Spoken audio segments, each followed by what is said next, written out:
जीवन में तीन ही कार्य बताए गए शास्त्रों के अनुसार, चौथा नहीं है।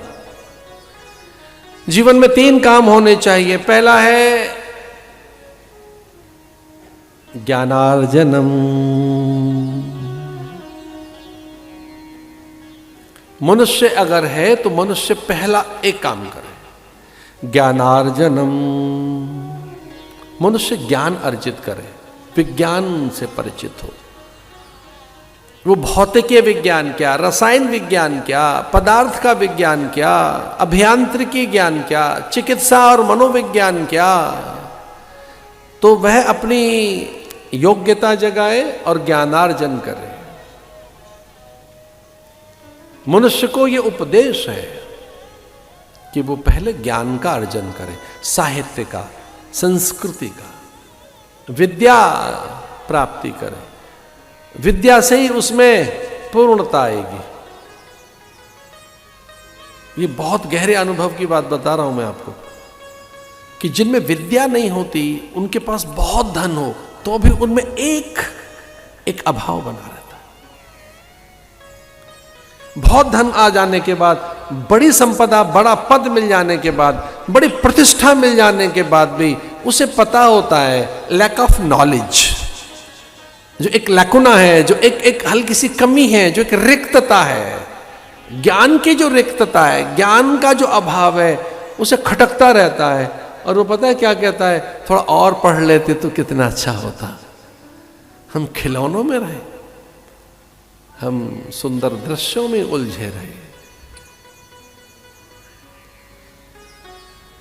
ये एक बहुत बड़ी रिक्तता उस व्यक्ति के पास रहती है जिसके पास ज्ञान नहीं है। जो ज्ञान है वो अलौकिकता को प्रकट करता है, जो ज्ञान है वो पूर्णता लाता है। ज्ञान हमारे अधूरेपन को, अभाव को, अल्पता को मिटाता है। यौ वै भूमा तत्सुखम। शास्त्र कहता है जैसे ही ज्ञान आएगा, विद्या आएगी, तो आप में से अल्पता चली जाएगी, अभाव चला जाएगा। इसलिए सबसे पहले क्या करो, ज्ञानार्जनम।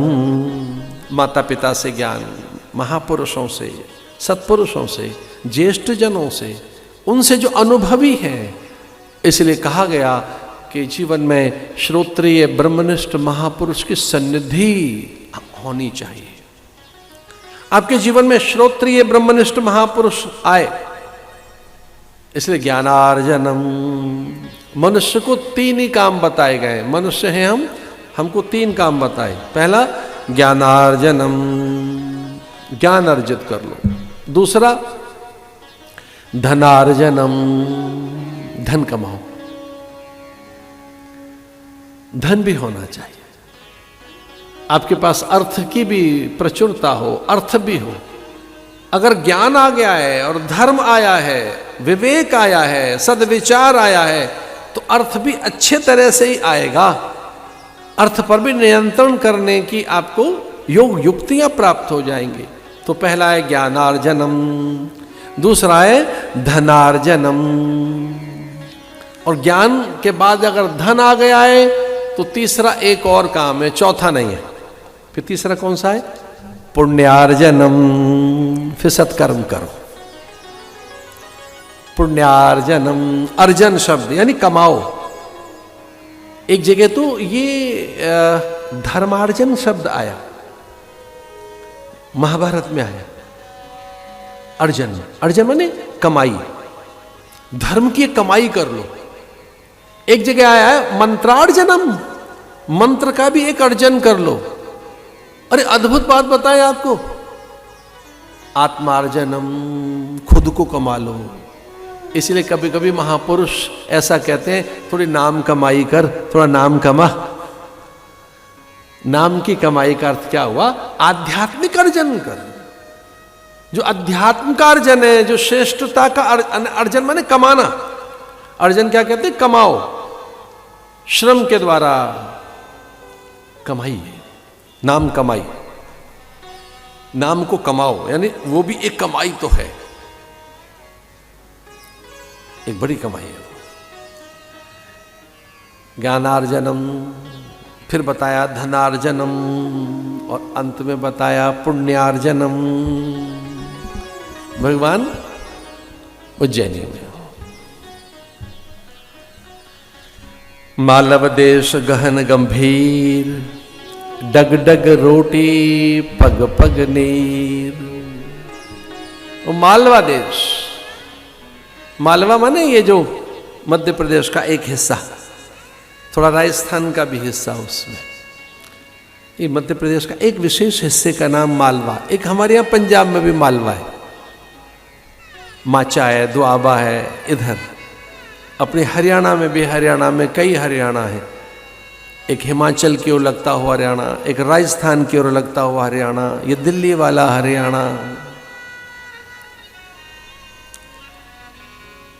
तो वहां पढ़ाने भेजा। हमारे यहाँ के भी साधु बहुत गुणी हैं, चतुर हैं, सुजान हैं। एक हरियाणवी साधु कहता था, घरा घरा मत जाइए रे दुखड़ा, घना पछताएगा, मारा बारना खुला पड़ा है, तू कद आएगा। घरा घरा मत जाइए रे दुखड़ा, मारे घर आ भाई, बारना खुला पड़ा, मारे घर चला, बारना दरवाजा खुला हुआ, दुख को ही आमंत्रण दे रहा है। तो दुख ने कहा मुझे क्यों बुला रहा है? तो भाई उसने कहा तू घना दुखी हो गया। अरे भाई ये भी हमारे पास भी यार, तो कहते दुखी चला गया। वो कहते हैं इन दुखों को बुलाया एक साधु ने कि बड़ा दुखी कर रखा है इन्होंने दूसरे लोगों को, तो भक्तों को सुख देने का एक काम ये किया जाए कि दुख को यहां बुला लो, ये दुखी नहीं करेगा फिर भक्तों को। भगत बड़े दुखी है, घरा घरा मत जाइए रे दुखड़ा, हमारे पास आ